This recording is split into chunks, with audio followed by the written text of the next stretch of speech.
Alléluia. Bonjour, Centre Grâce Vérité, vous êtes là? Est-ce que vous êtes là? Je vais vous écouter, je vais vous entendre. Vos cris de joie, vos amens, même vous tous qui êtes sur les réseaux sociaux, qui nous suivez. Soyez le bienvenu. Soyez le bienvenu au Centre Grâce Vérité. L'école du royaume des cieux de Jésus-Christ par le Saint-Esprit. Oh, prions. Père, nous te laissons encore ce temps de communion fraternelle. Père, nous voudrions célébrer, adorer avec tous les frères et sœurs répartis et placés dans le corps du Christ par le Saint-Esprit. Oh, que ton Esprit Saint nous conduise et nous guide. Et que ce culte te soit agréable. Parce que nous faisons connaître ton nom. Nous faisons encore connaître l'œuvre de Jésus-Christ. Oh, par le Saint-Esprit. Ainsi prions au nom de Jésus. Amen. Il est avec nous. Il est dans son sanctuaire. Votre corps est le temple du Saint-Esprit. Alléluia. Votre corps est le sanctuaire de Dieu. Alléluia. Quand nous réunissons ici, sa présence également est au milieu de nous. Voilà pourquoi nous allons dire Adonai, il est présent au milieu de nous. Je vous invite à vous lever.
Alléluia, nous acclamons.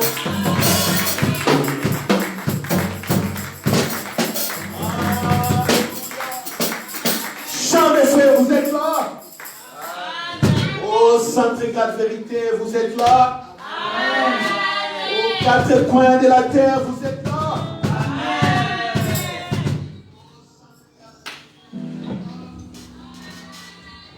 Alléluia, alléluia. Vous êtes là. Amen.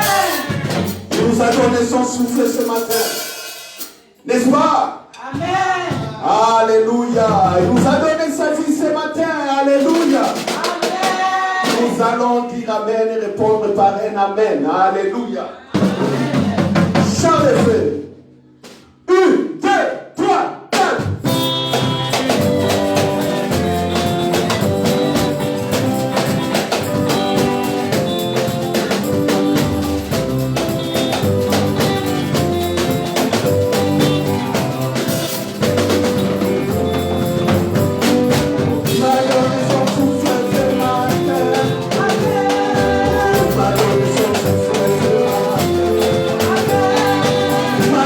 Son souffle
ça qu'on loue le Seigneur. Merci, chape de feu. Amen. Gloire à Dieu. Gloire à Jésus. Alléluia. Merci pour votre présence. C'est un encouragement pour le temps que le monde passe. Merci à vous tous qui écoutez aussi cette parole. Sachez que cela est dans votre gain parce que c'est dans les moments difficiles que les fils de Dieu percent. Alléluia. C'est dans les moments difficiles qu'on voit la gloire de Dieu. Alléluia.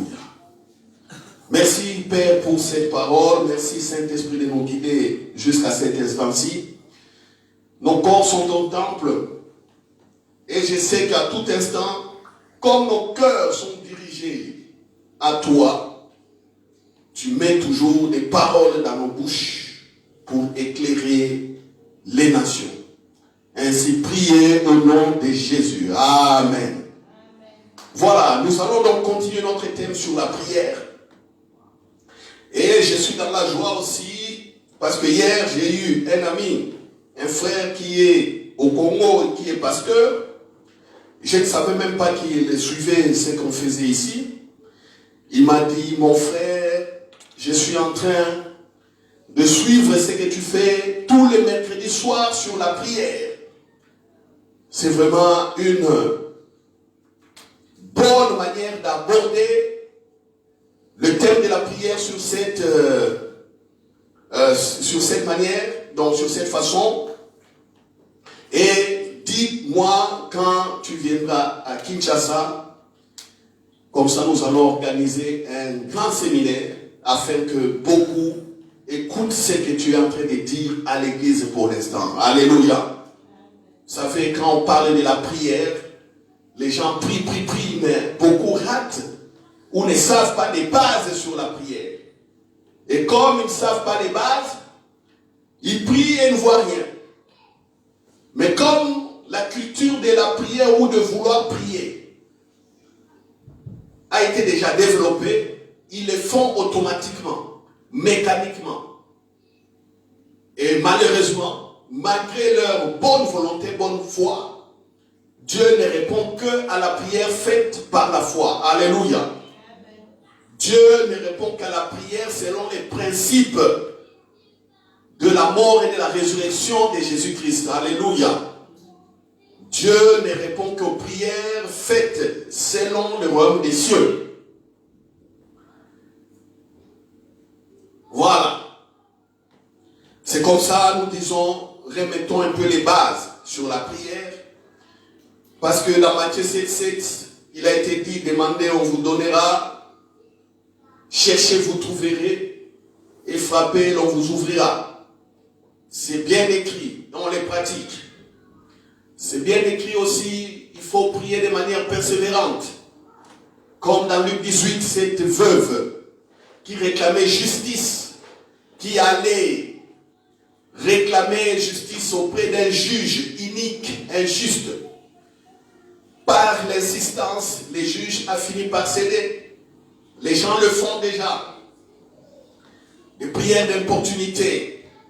Oh non, je vais chez mon ami pour chercher du pain parce que j'ai reçu aussi un ami très tard la nuit. Je viens importuner, mais il va se lever à cause de moi. On a écouté ces choses. Et on continue à les écouter aujourd'hui. Tout ça, c'est bien. Mais on se pose des questions. Les gens veulent évidemment faire tel que c'est écrit, insister, supplier, jeûner, aller dans des séminaires pour comprendre la prière, acheter des livres. Mais pourquoi ça ne marche toujours pas?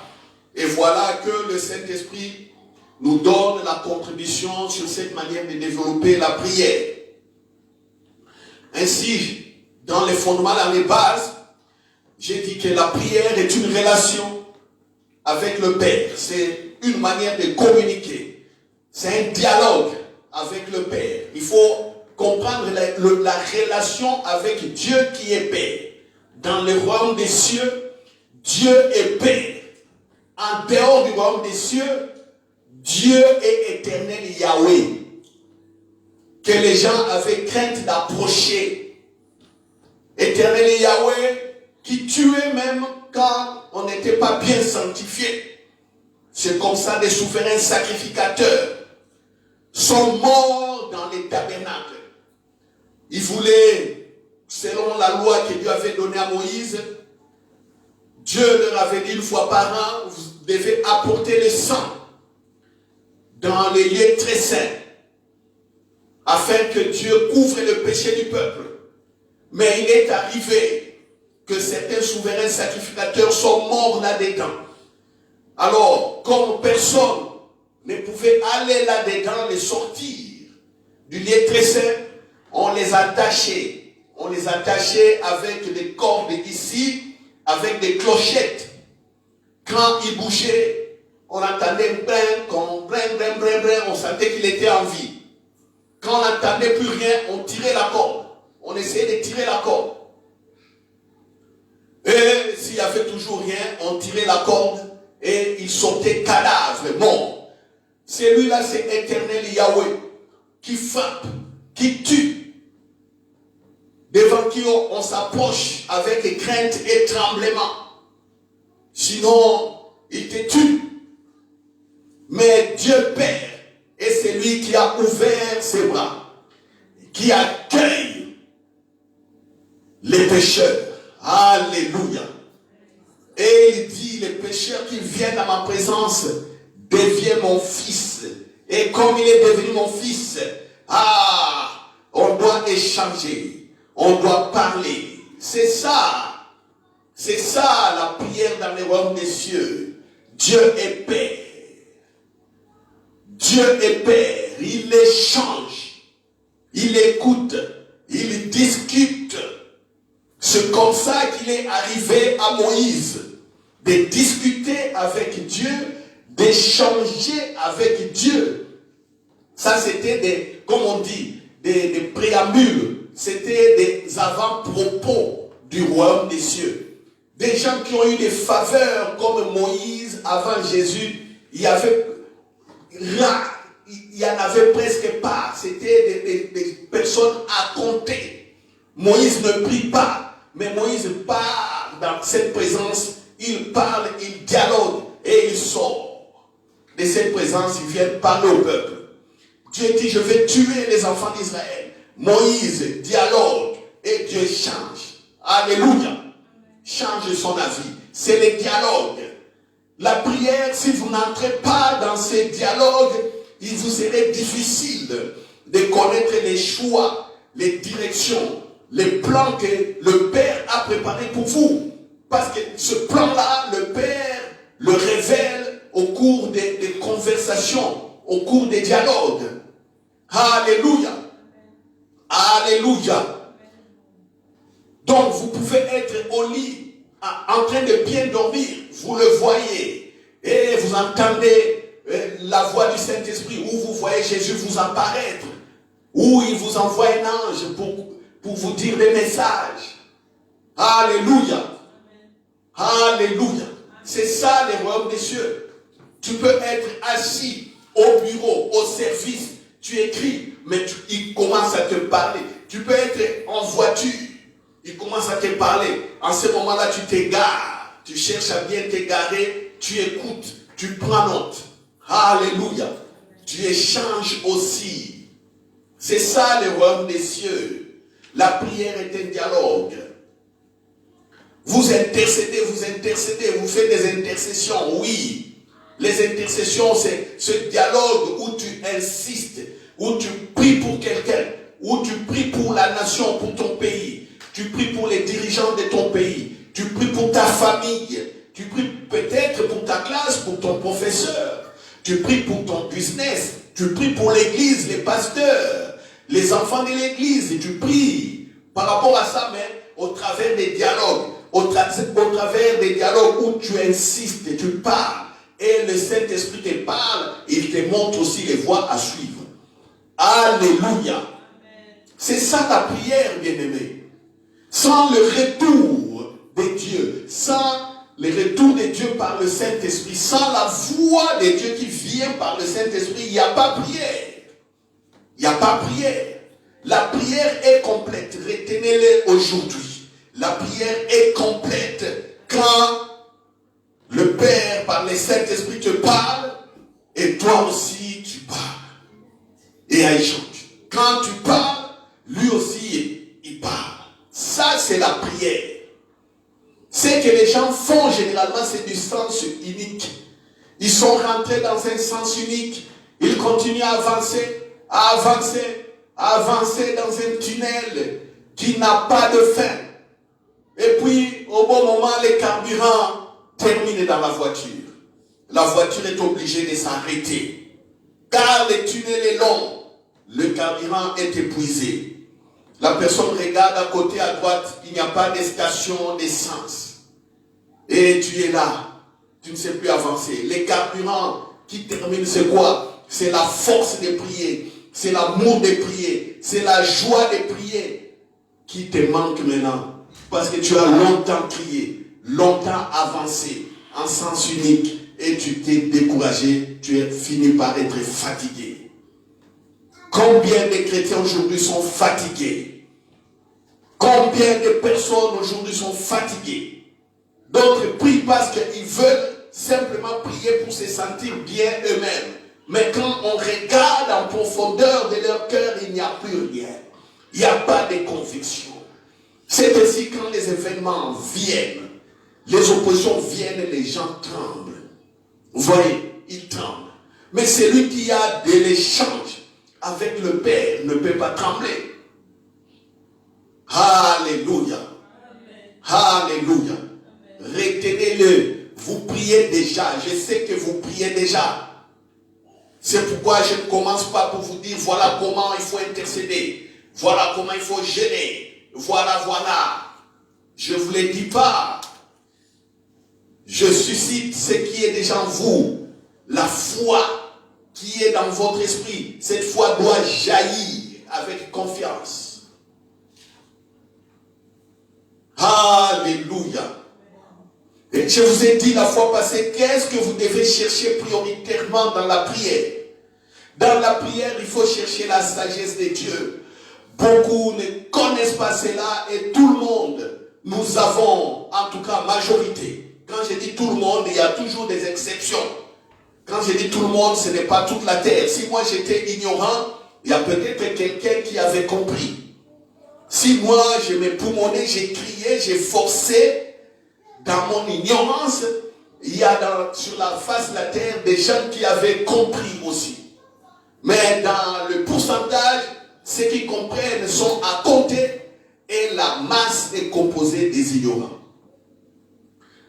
Les ignorants prient, comme des voitures qui roulent sur les tunnels sans retour. J'étais comme ça aussi. Alléluia. Bon, là, il ne faut pas dire Alléluia parce qu'on est habitué à dire Alléluia. Parce que quand j'étais ignorant, je ne peux pas dire Alléluia. Quand tu étais ignorant chez toi à la maison, mon frère, ma soeur, il ne faut pas dire Alléluia. Comme on est habitué à les faire, ça arrive. Bon. Je vous disais que dans la prière, on cherche la sagesse premièrement. Parce que quand la voix vient par le Saint-Esprit, le Saint-Esprit va t'informer. Ce que tu ignores va te parler de ce qui va t'avancer et va te parler de comment ta situation sera résolue. Et quand Dieu intervient, il intervient toujours par la sagesse. Toujours. Sa voix, c'est la sagesse. C'est pas autre chose. C'est pas autre chose. C'est pourquoi je vous invite à prendre vos Bibles dans Marc. Alléluia. Là, c'était donc une introduction. Maintenant, regardons les écrits bibliques Prenez Marc 6, 1, 3. Marc chapitre 6, verset 1 à 3, qui est l'équivalent de Matthieu chapitre 13, verset 54 à 58. Marc 6, 1, 3, équivalent de Matthieu 13, 54 à 58. Alléluia.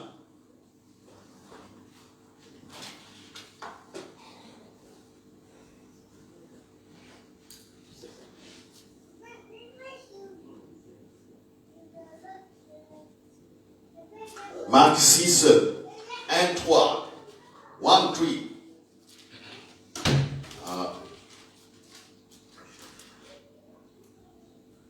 Alléluia. Voilà. Jésus partit de là et s'est rendu dans sa patrie. Donc Jésus retourne à Nazareth.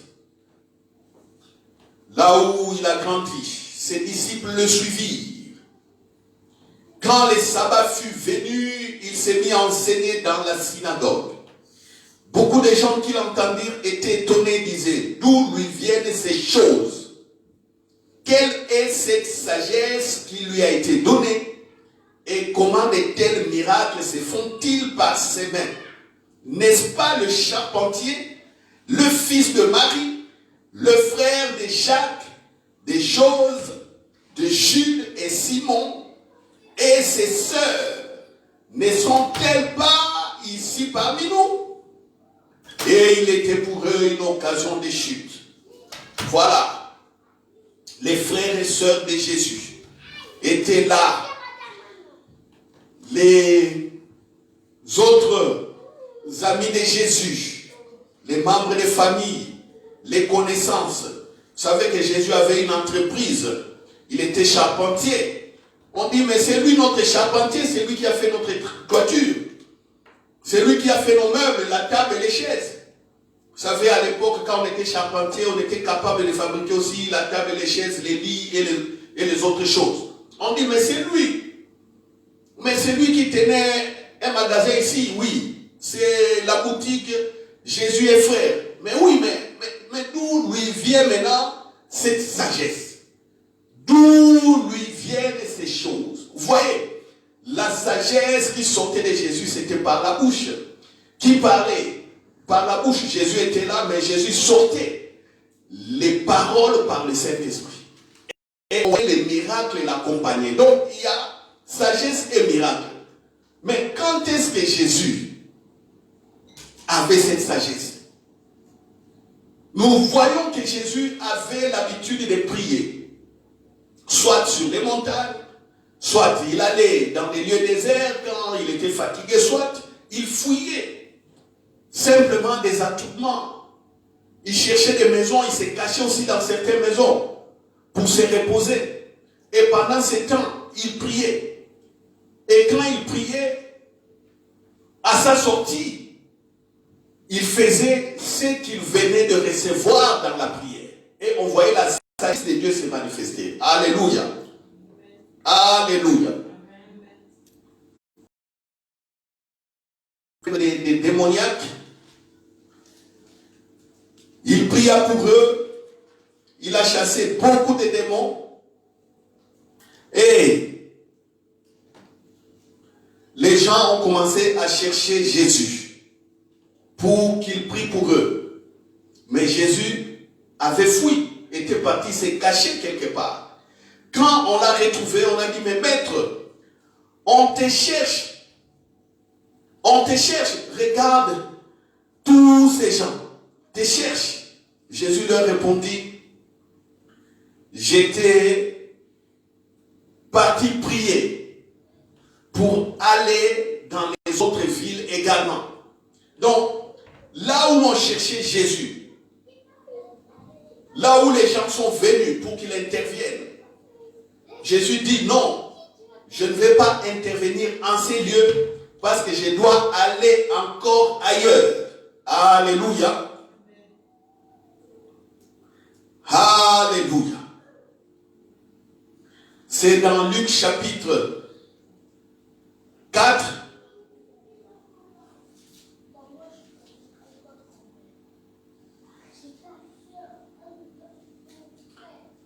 verset 40 et suivant.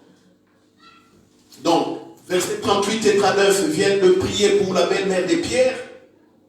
Au verset 40, après le coucher du soleil, tous ceux qui avaient des malades atteints de diverses maladies les lui amenèrent.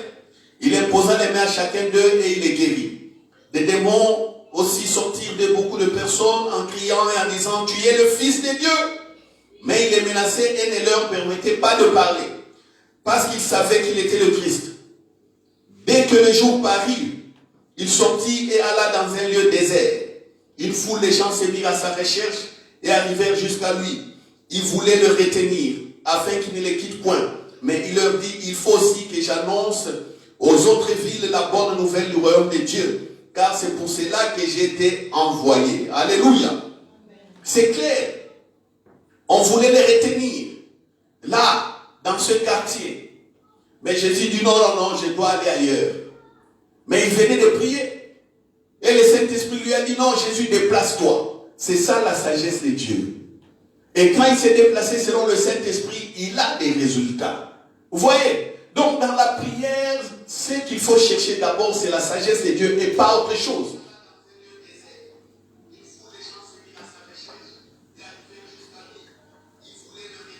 Alléluia. Ça c'est les relais. Les relais pour les autres nations. Amen. Les nations aussi nous écoutent. Donc, si on n'arrive pas à obtenir la sagesse de Dieu dans la prière, on fera des prières à sens unique. Parce que la voix de Dieu apporte la sagesse. Quand la voix de Dieu retentit, il y a aussi des miracles. Amen. Amen. On va prendre Proverbe chapitre 3 pour appuyer ce que j'ai dit. Encore une fois. Dans Proverbe chapitre 3, il est écrit ceci. Le dimanche passé, je vous avais dit psaume 3, 4 et 8. Non. C'était un lapsus quand j'ai regardé les images. Il s'agit des Proverbes 3, 4 et 8. On parle de la sagesse abondamment dans ces proverbes. Je prends le chapitre 3, verset 13 à 26. Écoutons. Heureux l'homme qui a trouvé la sagesse et l'homme qui possède l'intelligence.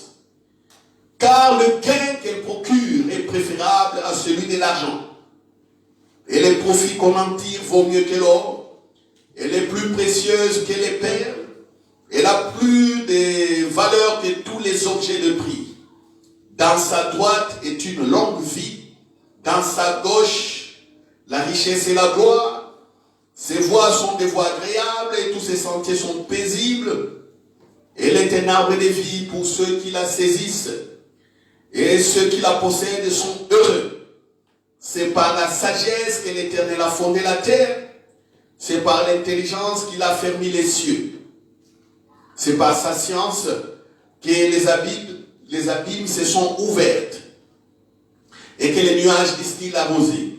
21. Mon fils, que ces enseignements ne s'éloignent pas de tes yeux. Ma fille, que ces enseignements ne s'éloignent pas de tes yeux. Garde la sagesse et la réflexion. Elles seront la vie de ton âme et l'ornement de ton cou. Alors tu marcheras avec assurance dans ton chemin.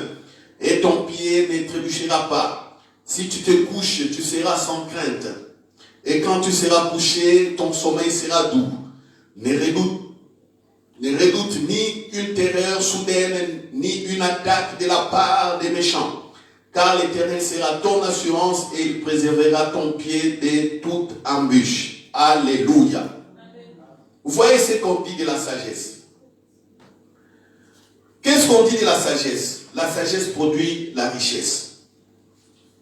Vous voulez faire des business. On a dans l'église aussi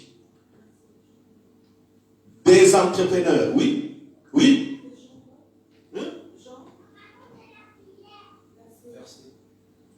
Proverbe chapitre 3, verset 13 à 26. Proverbe 3, 13 à 26.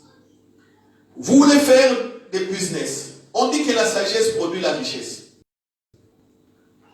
Par ailleurs, quand on lit 1 Corinthiens chapitre 1, verset 29-30, la Bible nous dit que Jésus-Christ est notre sagesse. Alléluia. C'est-à-dire le fait que Jésus nous a plongés dans le royaume des cieux. Nous sommes déjà dans cette sagesse divine. Parce qu'il est maintenant possible pour nous d'écouter la voix du Père par le Saint-Esprit. Alléluia. Donc, quand on a foi en Jésus, la sagesse de Dieu est disponible. C'est ça. Et comment obtiens-tu cette sagesse? Par le dialogue avec le Père. Alléluia. Parce que le Saint-Esprit va parler. Le Saint-Esprit va t'ouvrir les yeux. Le Saint-Esprit va intervenir de manière puissante. Il y aura des miracles et des prodiges. C'est ça. Jésus-Christ est notre sagesse. Cela veut dire que la sagesse de Dieu nous est disponible. Alors pour progresser dans cette sagesse, nous allons écouter la voix du Saint-Esprit. Vous voyez? Donc quand nous prions,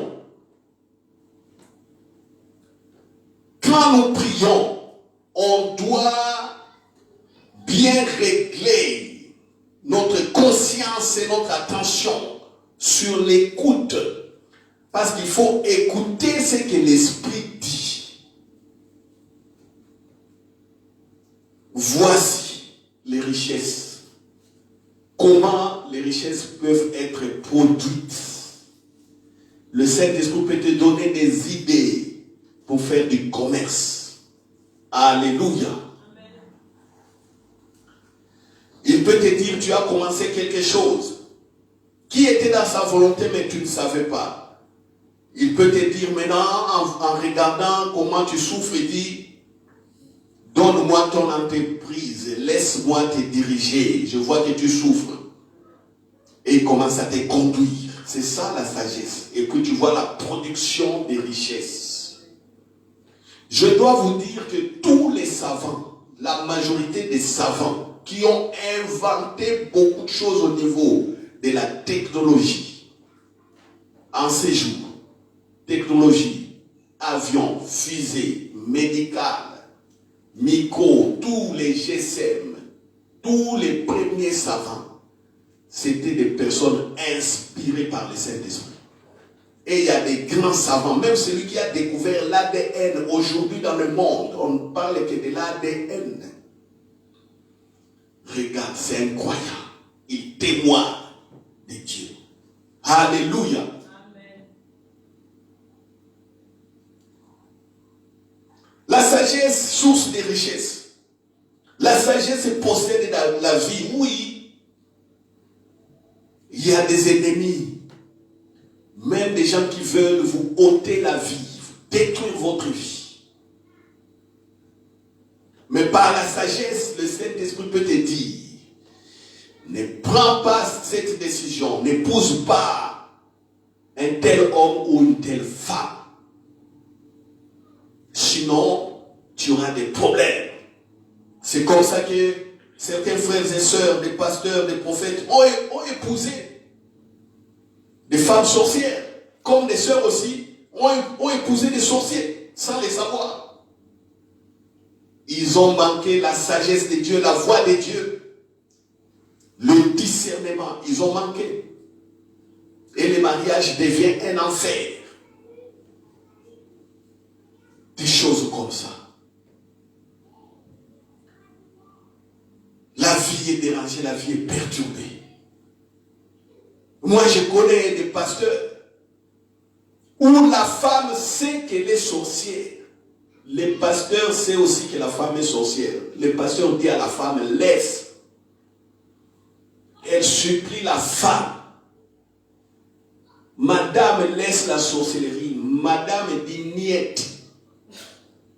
Vous entendez? Ce n'est pas que non, il a découvert que la femme est sorcière, il commence à faire des jeux. Non, les deux savent qui est qui. Mais madame dit non. Les pasteurs dans les royaumes des cieux, la femme dans les royaumes des... Est-ce que ce mariage va continuer? Tu dis oui, il fallait que je sois sorcier pour que je sache si tu allais dire oui là.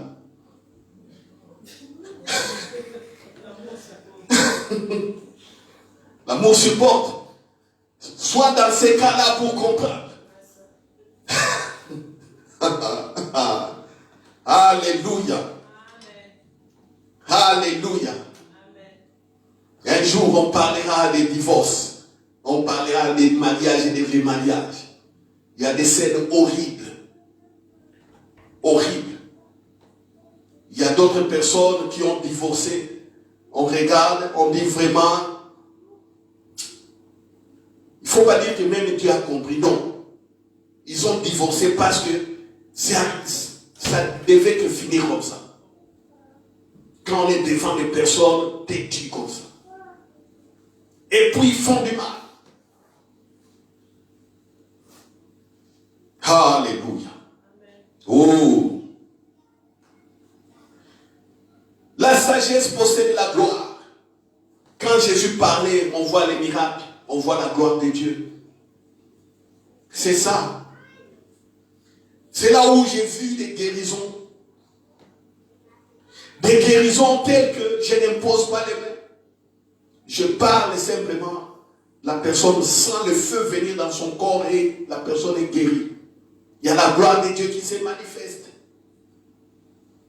J'en ai vu et je continue à voir cela. C'est comme pas plus tard qu'il y a encore une semaine, dans mon cœur, le Saint-Esprit me dit d'appeler une personne. J'appelle la personne. La personne n'est pas ici en Belgique. Je l'appelle. Quand il reçoit le téléphone, c'est le tout que j'entends. Je dis, qu'est-ce qui se passe? Ma soeur, pasteur, une toux terrible. Je lui pose la question, tu as le corona? Et la personne me dit, pasteur, j'ai fait les tests mais je n'ai pas encore les résultats. J'ai dit, je comprends pourquoi le Saint-Esprit m'a demandé de t'appeler. Prions. On a prié et j'ai dit, c'est fini. Alléluia. Le reste là, c'était simplement une, comment on dit, comme le corps, son corps a réagi différemment, il fallait simplement attendre que cela passe. La toux s'est arrêtée en un instant. Voyez, la gloire de Dieu s'est manifestée. La sagesse, c'est quoi? J'ai écouté le Saint-Esprit qui m'a dit, appelle telle personne. Appelle. Ça faisait combien? Plus de 3 ou 4 ou 5 mois. Que je ne l'avais pas eu au téléphone, même 6. Elle était surprise. Voyez. Alléluia. Ça, c'est la sagesse de Dieu. La gloire s'est manifestée. Vous êtes bloqué par la sagesse de Dieu. Vous recevez l'information nécessaire pour votre progrès. La gloire de Dieu s'est manifestée. Alléluia. On dit que la sagesse soutient la paix. Verset 23. Alors tu marcheras avec assurance dans ton chemin. La sagesse produit ce qu'on appelle la foi active. Alléluia. La foi pour agir, c'est ça, tu vas marcher avec assurance. C'est-à-dire, il peut arriver des moments où tu es même dans la crainte, dans le tremblement. Tu peux être dans l'incrédulité, ça arrive. Moi, j'ai déjà vécu une situation où j'étais complètement incrédule. Je vous l'ai dit toujours. On m'appelle pour prier pour une sœur à l'hôpital. La sœur avait tellement maigri, elle ne savait même pas s'élever, elle était comme ça.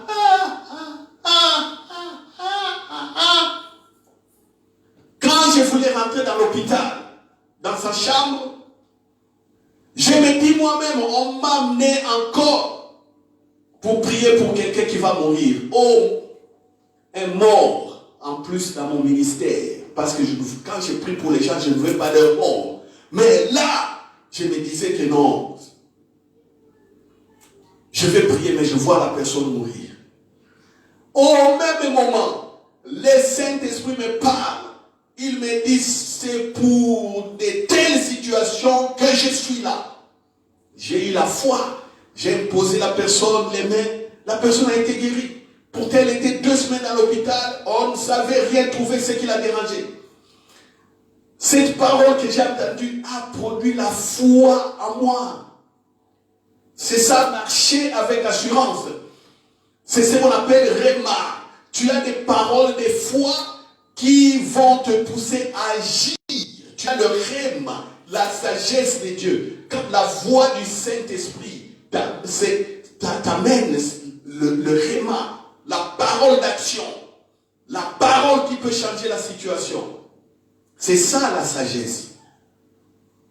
Vous voyez? C'est ça la sagesse.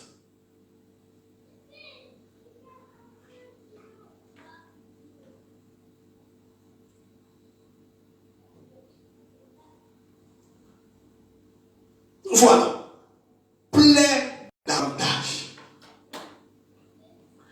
Je continuerai à développer cela le dimanche prochain. Mais continuons encore à poser les bases. Je vous donne le cas de Salomon. Vous savez pourquoi Salomon a demandé la sagesse de Dieu? Cela n'est pas venu de lui-même, Salomon.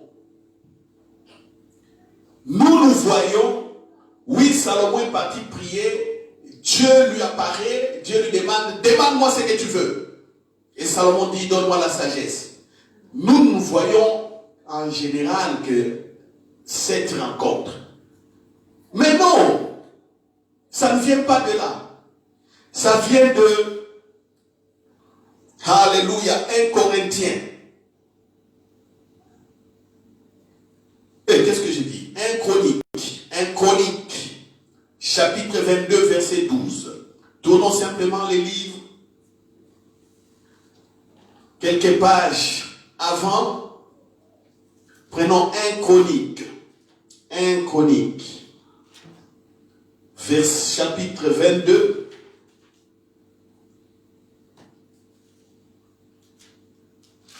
Écoute d'où vient la sagesse de Salomon. Ça ne vient pas de la rencontre Salomon-Dieu. Écoutez-moi bien sur les réseaux sociaux. Ça ne vient pas de la rencontre Salomon-Dieu, mais ça vient d'ici. David veut mourir. David appelle son fils Salomon. Lisons ensemble. 1 Chronique 22, verset 6. David appela Salomon son fils et lui ordonna de bâtir une maison à l'Éternel, le Dieu d'Israël. 7. David dit à Salomon, mon fils, j'avais l'intention de bâtir une maison au nom de l'Éternel mon Dieu. Mais la parole de l'Éternel m'a été adressée ainsi. Tu as versé beaucoup de sang et tu as fait des grandes guerres. Tu ne bâtiras pas une maison à mon nom, car tu as versé devant moi beaucoup de sang sur la terre. Voici, il te naîtra un fils qui sera un homme de repos, et à qui je donnerai du repos en le délivrant de tous ses ennemis dans la tour. Car Salomon sera son nom, et je ferai venir sur Israël la paix et la tranquillité pendant sa vie. 10. Ce sera lui qui bâtira une maison à mon nom, Il sera pour moi un fils et je serai pour lui un père. Dieu introduit déjà ce que nous vivons aujourd'hui dans les royaumes des cieux, mais dans le cas de Salomon. Et j'affermirai pour toujours le trône de son royaume en Israël. Verset 11. Maintenant, mon fils, que l'Éternel soit avec toi, afin que tu prospères et que tu bâtisses la maison de l'Éternel, ton Dieu, comme il a déclaré à ton égard. 12 maintenant. Veuille seulement l'Éternel t'accorder de la sagesse et de l'intelligence et te faire régner sur Israël dans l'observation de la loi de l'Éternel, ton Dieu. Alors tu prospéreras si tu as soin de mettre en pratique les lois et les ordonnances, ainsi de suite. Fortifie-toi, prends courage, comme Dieu a parlé à Josué. Verset 12. David dit à Salomon, veuille seulement que l'Éternel t'accorde de la sagesse et de l'intelligence et te faire régner sur Israël. Ça, c'est les paroles d'un papa qui est en train de mourir et il est en train de parler à son fils. Vous savez, les dernières paroles des gens qui sont en train de nous quitter sont toujours des paroles en or. Surtout des personnes comme David, par qui le Saint-Esprit parlait et qui a vu la gloire de Dieu. Il dit, mon fils, que cela soit ta recherche. Veille qu'il t'accorde la sagesse. Et cette parole est restée dans les cœurs de Salomon. Alléluia. Salomon a commencé à régner, à diriger le pays. Mais cette parole, Salomon a prié aussi. Vous pensez que quand David avait dit à Salomon, comme ça, Salomon n'avait pas prié, Salomon n'avait pas cherché Dieu en disant, oh non Dieu, donne-moi la sagesse. Oh Yahweh, donne-moi la sagesse, comme papa dit. Il l'avait fait. C'était devenu sa recherche. C'est pour cela que Dieu viendra lui parler en songe. Vous vous imaginez que vous dormez. Vous êtes en train de dormir. Quand quelqu'un dort, il n'a plus de volonté. C'est pourquoi il y a beaucoup de gens qui dorment. Quand il y a tremblement de terre, la maison s'écoule, ils meurent. Il y a du feu, ils meurent dans le feu. Parce qu'ils sont inconscients. Certains même dorment, les voleurs rentrent dans la maison, volent, et ils ne sont pas réveillés, ils n'entendent rien. Quand on dort, on est dans l'inconscience totale. Alors, quelqu'un qui est inconscient, peut-il parler et demander quelque chose? Non. Non. Dans l'inconscience, il dort. Quand Dieu lui apparaît, Salomon, ce qui sort, c'est sa soif d'avoir la sagesse. C'est ce qu'on va lire. Lisons 1 Chroniques, chapitre 1, verset 7, 12. Je ne sais pas si je me trompe. Si ce n'est pas 1 Chronique, ça doit être 2 Chroniques. Voilà, c'est 2 Chroniques. 2 Chroniques. Vous voyez, il faut bien lire sa Bible. On commence avec les papas dans 1 Chronique à la fin. On veut parler pour le fils, on rentre 1 Chronique. Non, c'est 2 Chroniques. 2 Chroniques. Deuxième livre de Chroniques.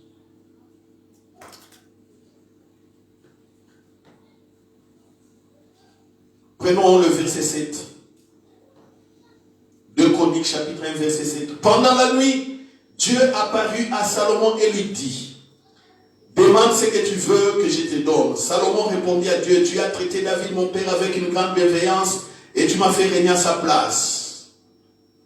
Maintenant, éternel Dieu, que ta promesse à David mon père s'accomplisse, puisque tu m'as fait régner sur un peuple nombreux comme la poussière de la terre, accorde-moi donc de la sagesse et de l'intelligence, afin que je sache me conduire à la tête de ce peuple. Alléluia.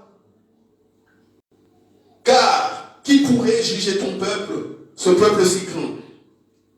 Dieu dit à Salomon, puisque c'est là ce qui est dans ton cœur, puisque tu ne demandes ni des richesses, ni des biens, ni de la gloire, ni la mort de tes ennemis, ni même une longue vie, et que tu demandes pour toi de la sagesse et l'intelligence afin de juger mon peuple sur lequel j'ai été fait régner, la sagesse et l'intelligence te sont accordées.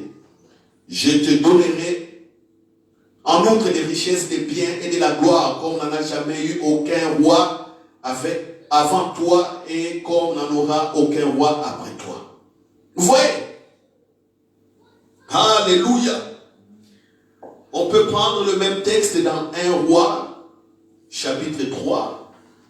Lisons le même texte. 1 Roi, chapitre 3. 1 Roi, chapitre 3.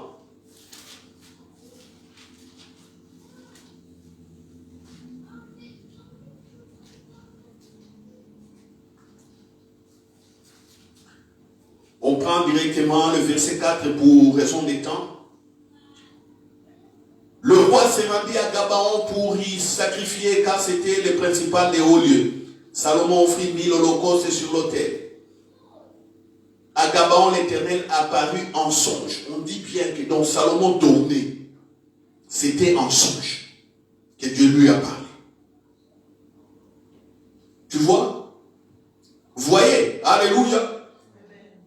C'est clair. On saute, on va au verset 15. Donc là, on voit le songe. Au verset 15, la Bible dit Salomon s'éveilla. Et voilà le songe. Salomon revint à Jérusalem. Dans le songe, pendant qu'il dormait, il parle de la sagesse. Il veut la sagesse. Je vous pose la question. Vous là, et qui êtes sur les réseaux sociaux, si le Saint-Esprit vient vous visiter pendant que vous dormez, qu'est-ce que vous allez lui dire?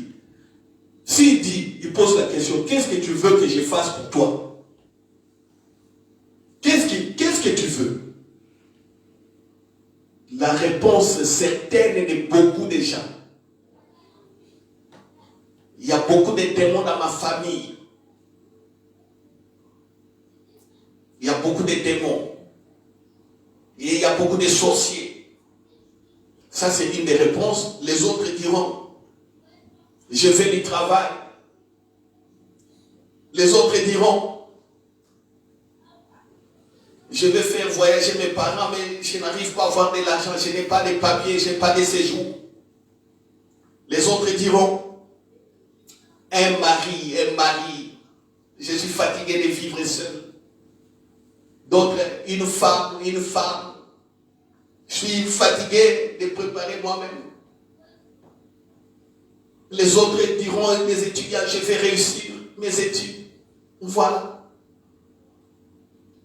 Pourquoi? Parce que l'esprit de la recherche de sagesse n'est pas en eux. Ils vont demander autre chose. Ils vont demander autre chose. David a dit à Salomon, demande la sagesse. Et vous voyez ici, il y a échange entre Dieu et Salomon, mais Salomon en songe.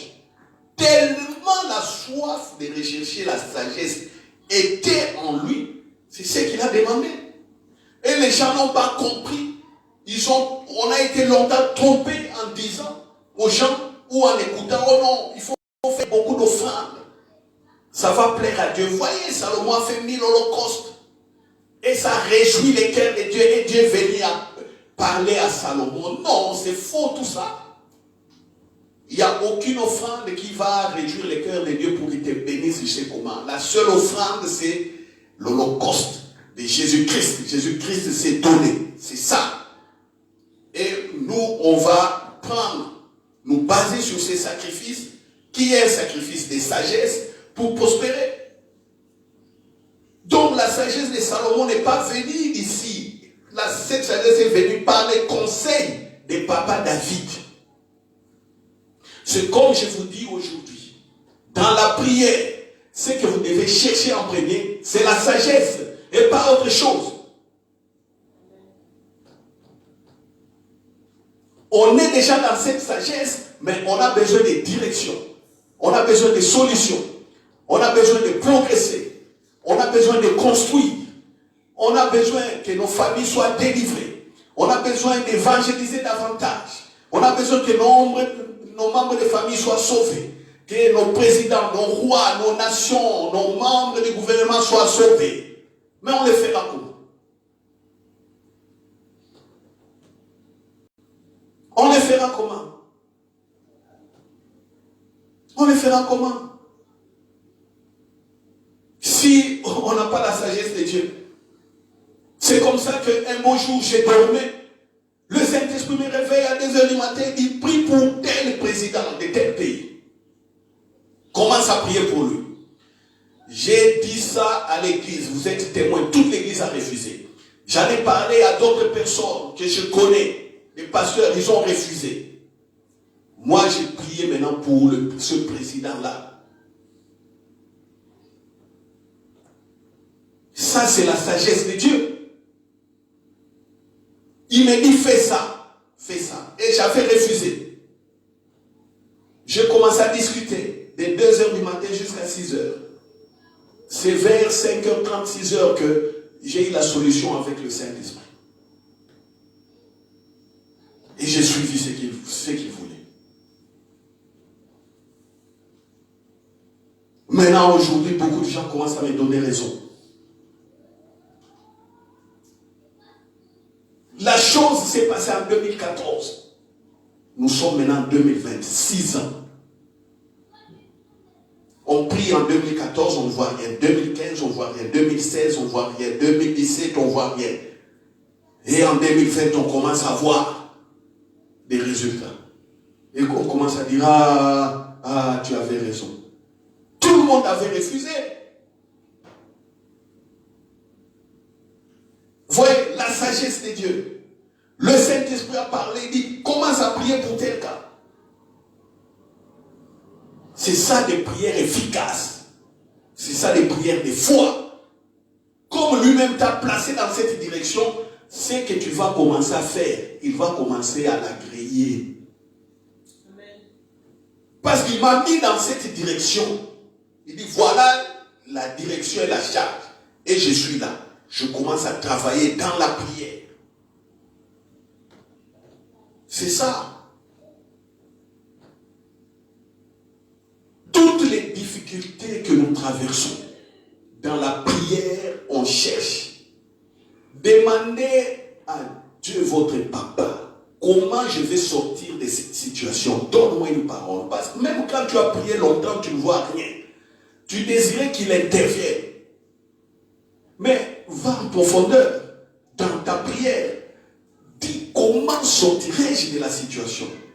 Parlez-moi, montre-moi, guide-moi. Ça se passe comme ça. Maintenant tu commences à frapper, à insister. Frapper, on vous ouvrira. Tu tapes, montre, donne-moi, guide-moi, montre. Tu insistes. Et non, pour se lever simplement cette situation, j'ai détruit les feux, j'ai détruit. Tu vas détruire pendant une année en allant dans plusieurs séminaires, il n'y a rien. C'est ce qui se passe, les troubles qu'on voit dans les églises au travers du monde. Surtout des églises là où il y a toujours combat, des troubles. Et quand on va dans d'autres églises, ils n'aiment pas non plus le Saint-Esprit. Ils sont là à prier, je ne sais pas comment. Ils ne veulent pas du Saint-Esprit. Et aussi tout. C'est ça. On va continuer le dimanche prochain. Revenir sur la sagesse de Dieu. Dans nos moments de dialogue de seul à seul. Quand la voix sort, c'est toujours la voix de sagesse. N'attendez pas toujours que non, bénissez-moi, bénissez, donnez ceci, donnez cela. Non. Voyez. On va continuer. Alléluia. Alléluia. Comme ça, je réexpliquerai encore que Moïse connaissait la prière des Égyptiens. Mais Moïse a découvert le véritable Dieu qui est aujourd'hui notre Père. Ça changeait complètement sa vie. Il priait comme un Égyptien, maintenant il commence à dialoguer. Ça a changé complètement sa vie. Alléluia. On va s'élever et rendre grâce. Oh, vous qui êtes dans les réseaux sociaux, il faut vous brancher nombreux. Hein? Et venez nous rejoindre aussi au culte. On a élargi le nombre de participants à 15. Venez nous rejoindre ici. Nous sommes en train de parler de la sagesse de Dieu. Vous êtes en train de rater. Ceux qui ratent, ils sont en train de rater des bonnes choses. Ils vont continuer à prier comme des Égyptiens.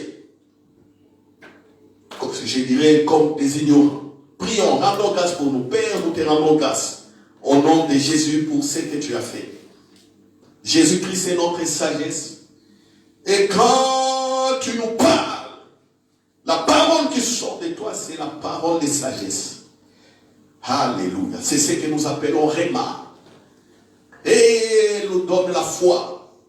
Elle nous fait progresser. Elle nous dirige. Elle nous console. Elle nous donne la paix. Nous sommes dans l'assurance de la sécurité. Et nous progressons. Nous sommes des acteurs. Merci Père pour ce mystère de la sagesse. Merci parce que Jésus-Christ est notre sagesse. Merci parce que le Saint-Esprit manifeste en nous la sagesse. Merci parce que la sagesse est pour les enfants dans le royaume des cieux. Alléluia. C'est le pain des enfants.